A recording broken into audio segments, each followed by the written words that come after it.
Hello students, today we're going to take a look at graphing rational functions. We're going to go through one example in its entirety in this video, and then in the example problems you'll see a couple more examples in their entirety. Most of what we're going to do to graph this is stuff that we've already done before. We'll be finding the x and y intercepts, we'll be finding the vertical asymptotes, we'll be looking at the end behavior, but we're also going to throw in one thing that we haven't done in a while. We're actually going to be using sign charts here to figure out where the graph is above and below the x-axis. We did this earlier when we were looking at quadratic equations, quadratic functions, and we're going to see that it's useful here in figuring out what's going on as far as the asymptotes are concerned. So let's go through these things one step at a time. First, to find the y-intercept, we know that this occurs when x equals 0, so we need to evaluate the function at 0. When we do that, both of the terms in the numerator become 0 because both of them have an x in them. In the denominator, the first term is going to be 0, and then we'll have minus 1. So we'll have 0 over negative 1, which is 0. And so here the y-intercept is going to be 0. And we can plot that point on our xy plane right away. Now, for the x-intercepts, remember that these occur when the function is equal to 0, and that happens when the numerator is equal to 0. So it's actually going to be helpful for us to get a factored form of this function. So in the numerator, we can factor out a GCF of 2x, leaving us with x squared plus 1. And the denominator is a difference of squares. We can factor that into x plus 1 times x minus 1. And so we know the x-intercept occurs when the numerator is equal to 0. So we've got 2x times x squared plus 1 equals 0.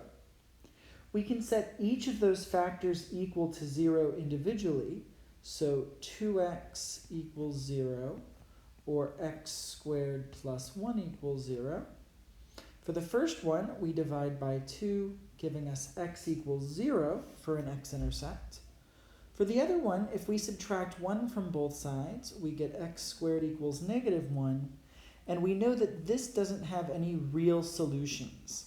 The solutions to that equation are imaginary numbers, and so because there's no real solutions, we won't have any x-intercepts coming from that equation.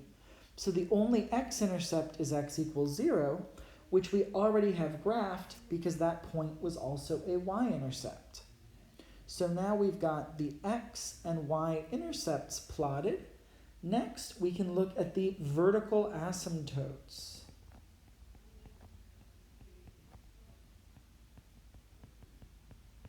We know that these occur when the denominator is equal to 0.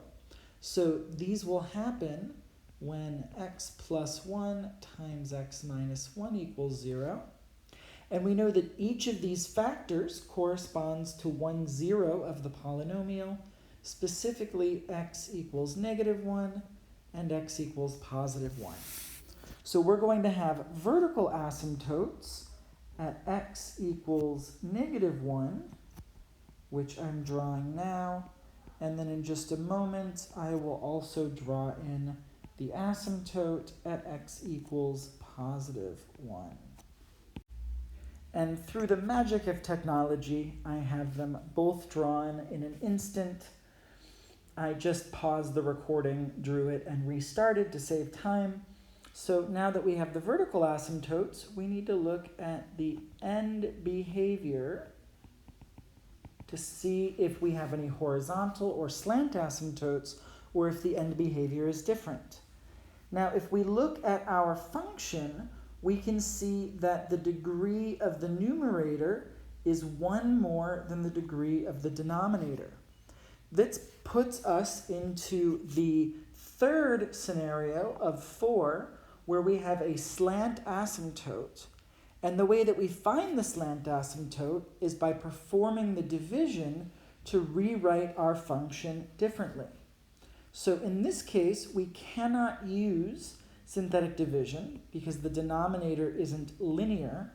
It isn't x minus a number, it's x squared minus a number.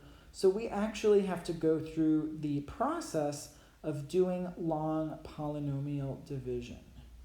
So we've got 2x cubed plus 0x squared plus 2x plus 0 divided by x squared plus 0x minus 1. Let's go through this process. We can start by asking, what does x squared get multiplied to become 2x cubed? The answer is 2x. We multiply out, giving us 2x cubed, 0x squared, and negative 2x. And when we subtract this polynomial, we distribute the subtraction, which causes us to change the signs of the terms.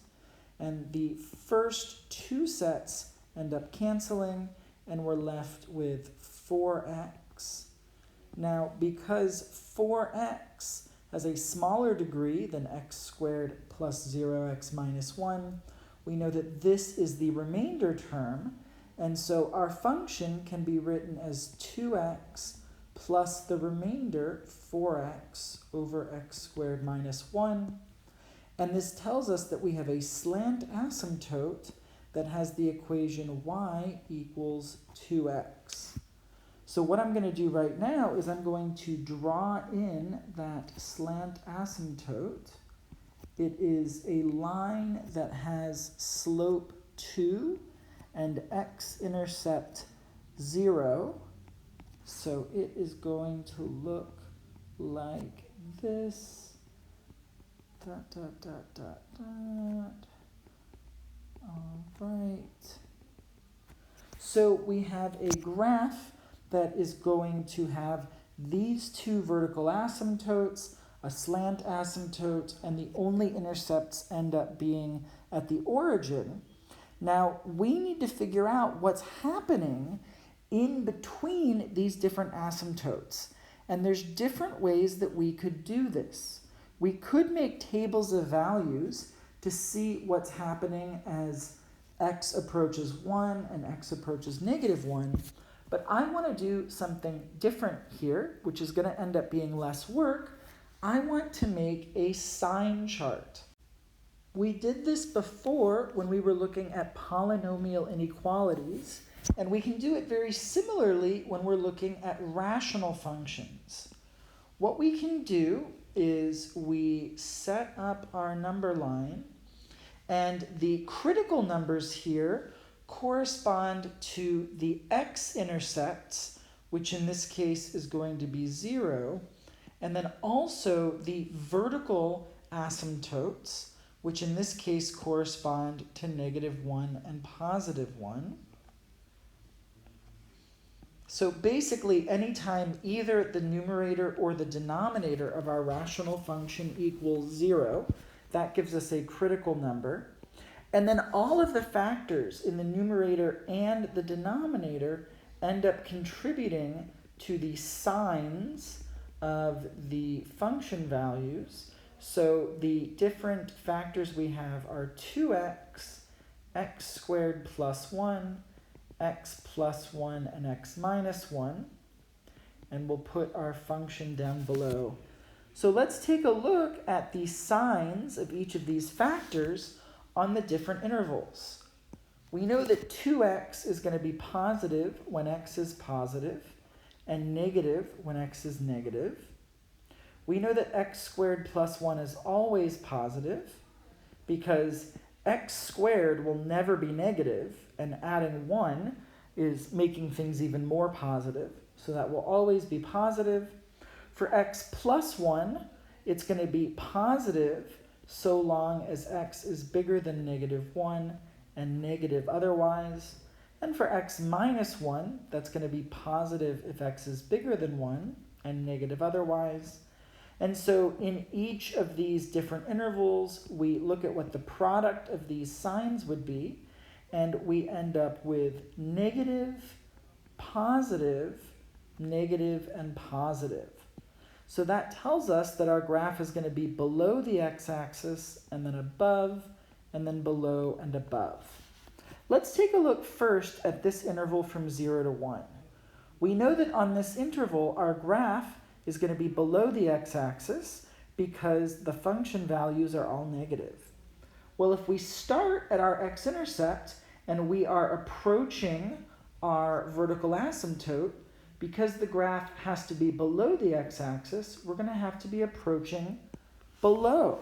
So as x approaches positive 1 from the left, we know that y is going to be approaching negative infinity. So our graph is going to be going down, down, down, down, down, down, down. Now, if we look at the interval to the left of that, between negative 1 and 1, we know that all of our function values are positive. So if we're going to be positive and still asymptotically approaching this line, that means we've got to be going up towards positive infinity in that direction. Now, let's take a look at the interval on the right-hand side. When x is greater than 1, we know that our function has to be positive there. So what that means is that on the right-hand side of this asymptote, we've got to be going up, up, up, up, up.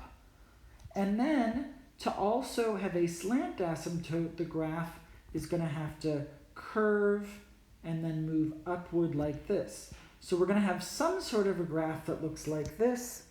Now, it would be nice to get one more point somewhere over here to figure out what the graph looks like. So I'm going to pick x equals 2, and I'm going to evaluate our original function at 2.